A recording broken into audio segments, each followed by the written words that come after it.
guys, my name is Carolyn and welcome to my channel C2C Legends. Here we talk about some of the gossip and notoriety surrounding some of US history's lesser known figures and take a peek into their exciting and often drama-filled lives.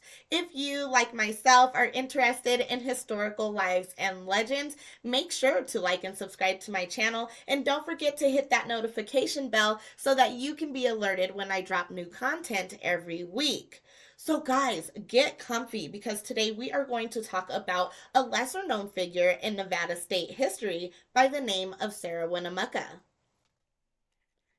Warning: the subject matter in this video contains violence. Viewer discretion is advised.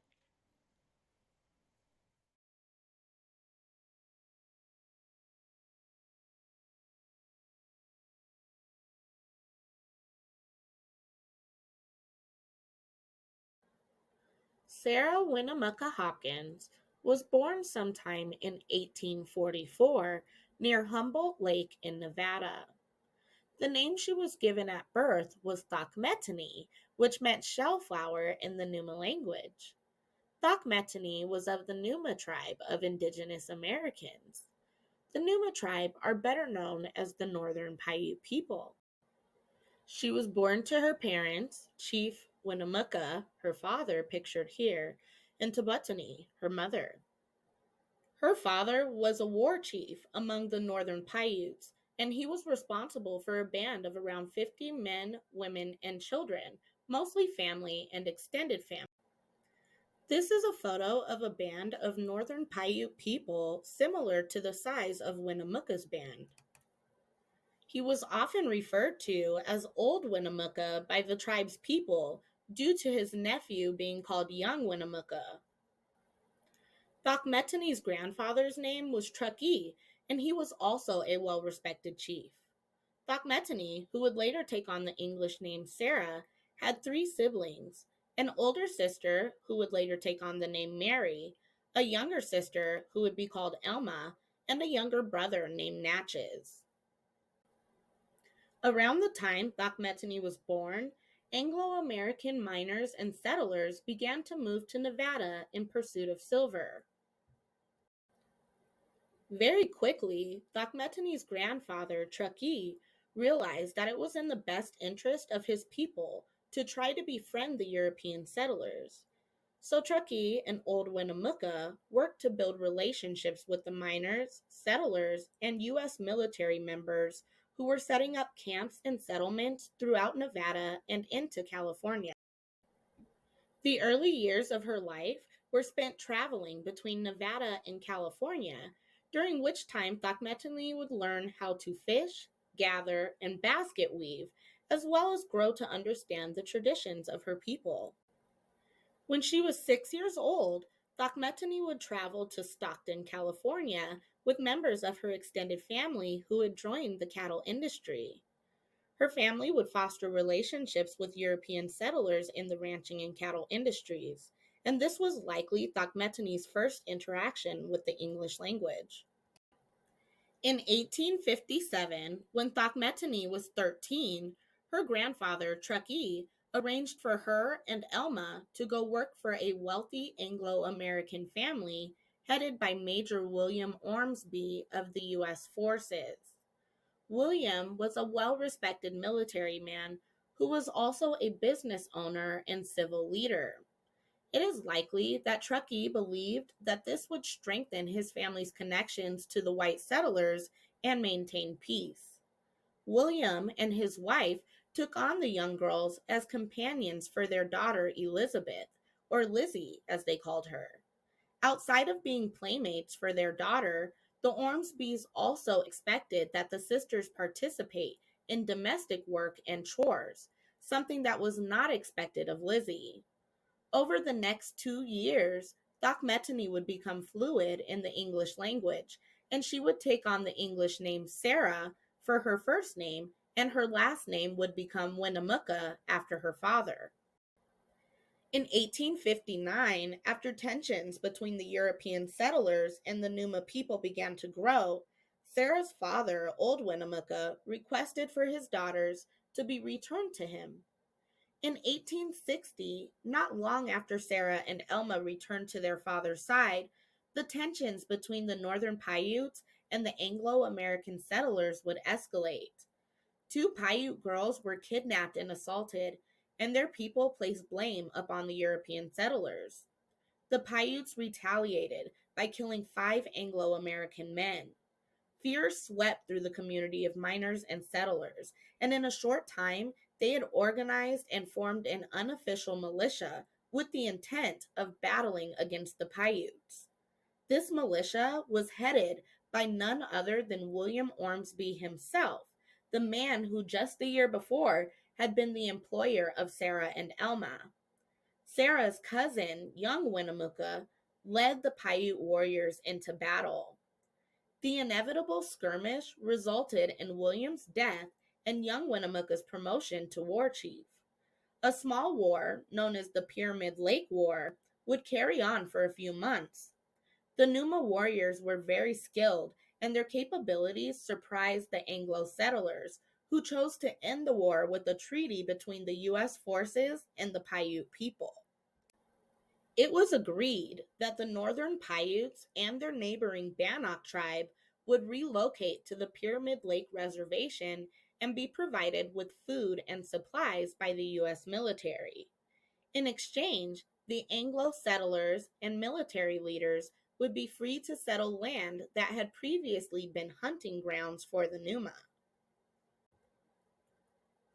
The first year on the reservation, the U.S. did indeed provide supplies and food for the Paiute and Bannock people. However, the following years, those supplies were never sent. Because the Numa were hunters and gatherers, they did not have any knowledge of farming. When the U.S. took over their hunting grounds, the Paiutes no longer had a means of obtaining their own food, making them solely dependent on the rations that the U.S. military was supposed to be supplying. And when the U.S. stopped supplying those rations, it was like a death wish on the Paiute people. Through harsh winters and blistering hot summers, young Sarah watched as her people starved to death. Over the next few years, her father and her grandfather worked to try to strengthen relationships with the settlers in order to protect their families. When Sarah was in her early 20s, she and members of her family traveled between Virginia City, Nevada, and San Francisco, California, performing as the Paiute royal family. During this time, her father married a second wife, and the two of them had a son. In 1865, when Sarah was 21 years old, she journeyed to Dayton, Nevada with her father. While she and old Winnemucca were away, a volunteer cavalry of U.S. forces began conducting raids through northern Paiute territory, killing men, women, and children indiscriminately. The cavalry attacked Sarah's band of the tribe and killed 29 people, including her mother, her father's second wife, and their infant son. Sarah's sister Mary had been one of the only survivors, but she later passed away during a particularly brutal 1865 winter. In fact, the next several winters and summers would decimate her band of tribe members. The U.S. forces were no longer holding up their end of the 1860 treaty, and her people were dying from lack of clothing and food and exposure to the extreme desert conditions. This was a very traumatic period of time for Sarah. She watched as dozens of her people died, and as their numbers dwindled, she knew that if the U.S. military did not send supplies and food, they would all perish. So Sarah, being one of the only English-speaking members of her tribe, traveled to Fort McDermott. She implored the military leaders at Fort McDermott to make good on the treaty they had made with the Northern Paiute people and send supplies so that they could survive the upcoming winter. She spoke to them about what life had been like for her people since the treaty, how nearly everyone she'd loved had either died from starvation or been mercilessly killed. She begged for the lives of her people and her remaining family members.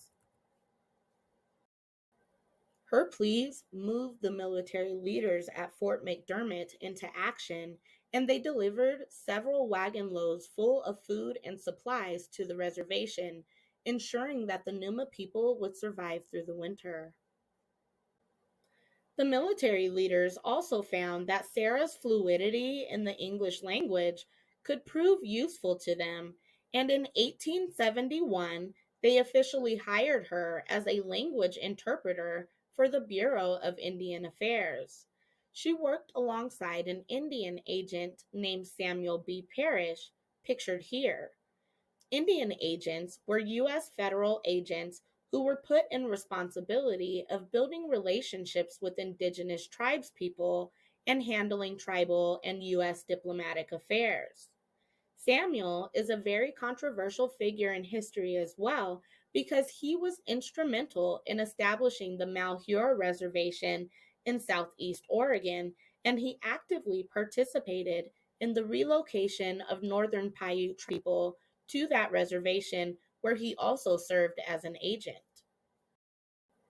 Nonetheless, Sarah and Samuel worked together to teach the northern Paiute people farming and agriculture so that they could grow food to sustain themselves. Parrish would establish a school on the reservation, and Sarah would work as an assistant teacher, helping Native children learn the English language. As her career as an interpreter progressed and she became more respected by the military members in several different Nevada and California camps, her family and her band of the Numa tribe were permitted to live at Camp McDermott. During her time at Camp McDermott, she would teach several imprisoned Indigenous Americans the English language. On January 29, 1872, Sarah would marry a U.S. Army lieutenant named Edward Bartlett, who would later abandon her and return to Camp McDermott without her. Sarah filed for divorce from her husband in 1876 and cited the reason as abandonment. She would also petition the court to let her take back the last name Winnemucca, which the court would allow. During this time, Sarah worked as a seamstress to support herself, and she sold gloves that she'd hand sewn. 4 years later, tensions between the Paiute people and the Bureau of Indian Affairs would grow when Samuel Parrish's position of Indian agent on the reservation was given to a man named William Reinhardt, who ran the reservation with an iron fist. Many of the agricultural and educational policies that Parrish had put into place were replaced by Reinhardt. He would take advantage of the agricultural efforts of the Paiute people and would neglect to pay them. The Paiutes even accused him of selling off the goods that they produced to white settlers in the area and keeping the money. According to Sarah, Williams' mistreatment of the indigenous people led to nearly all of the Paiute and Bannock people leaving the reservation. As the Bannock people began deserting the reservations, small bands of the Bannock tribe began raiding Anglo settlements throughout the Northern California, Oregon, and Nevada regions. These raids subsequently triggered a war between the U.S. forces and the Bannock people. This war was referred to as the Bannock War, taking place in 1878. During the Bannock War, Sarah worked as a translator for a military general named Oliver Otis Howard. While working for Howard, Sarah forged strong relationships with other military members and grew to support the U.S. military, becoming more involved with the administrative affairs of the different reservations rather than giving that power to politically elected officials. The Bannock War changed everything for the Northern Paiute people. When the war ended, the tribe was forced to relocate from Nevada to a reservation in the eastern Washington area called the Yakima Reservation. The conditions on this reservation were dire, and many historians compare the conditions to those of a concentration camp. Sarah traveled with her people to serve as a translator, Although, because of her job position with the Bureau of Indian Affairs, she was not required to relocate with them. When she and her people arrived at the Yakima Reservation, Sarah was deeply angered by the conditions that they were being forced to live in. She refused to allow the treatment of the Paiutes to go unnoticed, and she traveled between California and Nevada, telling stories about the struggles of the Paiutes to anyone who would listen, again advocating for their fair treatment to military leaders at the different forts and camps that she visited. In 1879, Sarah, her father, and two other members of her family journeyed to Washington, D.C. to request the release of the Numa from the Yakima Reservation. They gained permission for the Northern Paiutes to return to the Malheur Reservation where they'd resided previously. But before they were able to deliver the news to the Northern Paiutes at Yakima Reservation, the Malheur Reservation was ordered to be shut down, forcing them to remain at Yakima. Sarah would later be ordered by her superior, Oliver Howard, to teach English to the Shoshone prisoners being held at the Vancouver Barracks. The Vancouver Barracks was the first U.S. Army base established in Washington. During Sarah's time here, she developed a close bond with Lieutenant Lewis H. Hopkins, who also worked in the Indian Department of the military. They grew to care about each other, and in 1881, the two of them were married. In 1883, the couple would travel to the eastern United States, where Sarah would deliver over 300 lectures detailing the experiences of her people from her own perspective in efforts to bring awareness to the injustices that Indigenous people were suffering.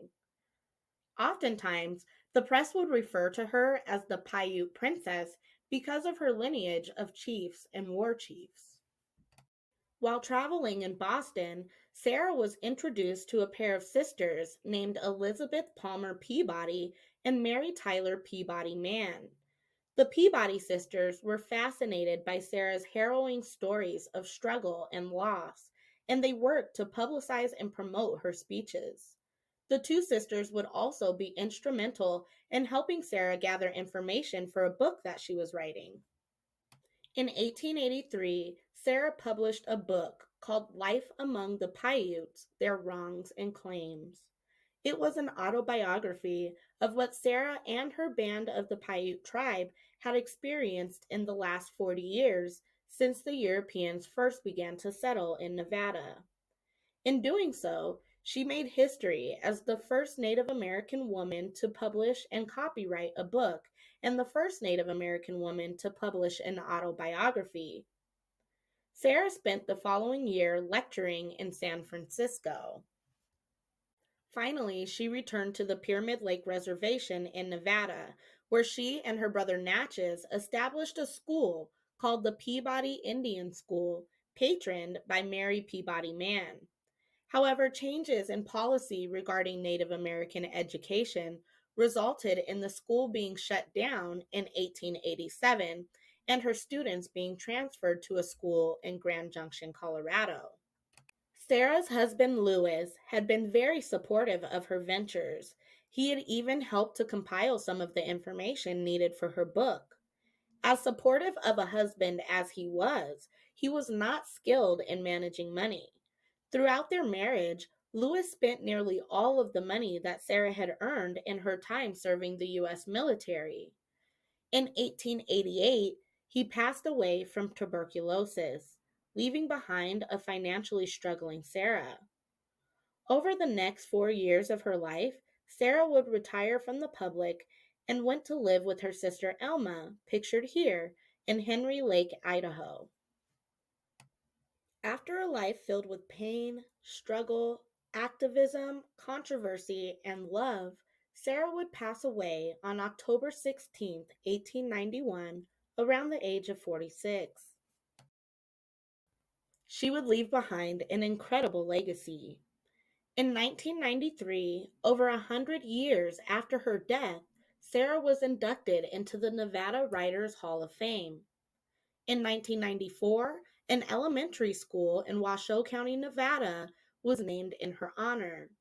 Also, in 1994, 103 years after she passed away, Sarah was posthumously inducted into the National Women's Hall of Fame. And as recently as 2005, a statue of Sarah was contributed to the National Statuary Hall collection in the U.S. Capitol. Sarah was tenacious and dedicated to the perseverance of her people's lives, but she was also a staunch advocate of indigenous assimilation into European culture, which is still a point of controversy among the members of the Northern Paiute tribe today. Nonetheless, she is revered among the Paiute people as an activist and advocate for the equality of indigenous people's rights. And that's all that I have for you guys today. Thank you so much for hanging out with me. I really hope that you've been enjoying these stories. While I was researching Sarah's story, I just thought she was just so awe inspiring. It's amazing that she was able to accomplish so much in 46 short years of life. I know that a lot of the things that she advocated for are considered controversial today. So I really want to get you guys' opinions on this. What do you think about Sarah's legacy? Do you think that she was a contributor to the forced assimilation of indigenous Americans? Or do you think that she was a major benefit to her people and that a large group of her people may not have survived without her? Please leave your feedback and comments in the comment section. I love to hear it. I want to talk with you guys. And don't forget to like and subscribe to my channel if you want to hear more stories like this so we can cover history from sea to shining sea. Thank you so much. Bye.